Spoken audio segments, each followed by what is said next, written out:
আজকে আমি রান্না করেছিলাম আলু পটল দিয়ে নিরামিষভাবে চিংড়ি মাছ। অনেকদিন ধরে খাবো খাবো ইচ্ছে করছিল, খাওয়ার হয়েছে না, তাই অল্প কিছু চিংড়ি মাছ নিয়ে এসে হলুদ লবণ দিয়ে মাখিয়ে কড়াইয়ে তেল তুলে দিয়ে চিংড়িগুলোকে সুন্দর করে লালচে করে ভেজে নিলাম।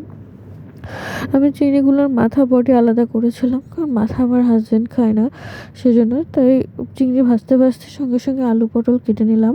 আলু পটল কাটা হয়ে গেলে কড়াই বসিয়ে তাতে জিরা ফোড়ন দিয়ে শুকনো মরিচ দিয়ে নিলাম, তেজপাতা দিয়ে নিলাম, নিয়ে জিরাটাকে সুন্দর করে ভেজে নিয়ে তাতে কিছু মশলা অ্যাড করছি।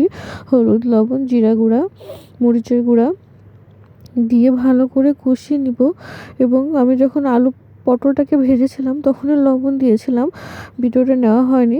এখন আমি আলু পটল একসঙ্গে ভেজে নিয়েছি এবং তার মধ্যে লবণ দিয়েছি, আলাদা করে লবণ অ্যাড করিনি। এখন মশলা কষিয়ে আর ভাজা আলু পটলের মধ্যে দিয়ে সুন্দর করে কষিয়ে নিয়ে গ্রেভির জন্য জল দিয়ে নিলাম। যখন গ্রেভির জলটা ফুটে আসলো তখন আমি এই ভেজে রাখা চিংড়িগুলো দিয়ে নিলাম। আপনারা চাইলে পেঁয়াজ দিয়ে করতে পারেন।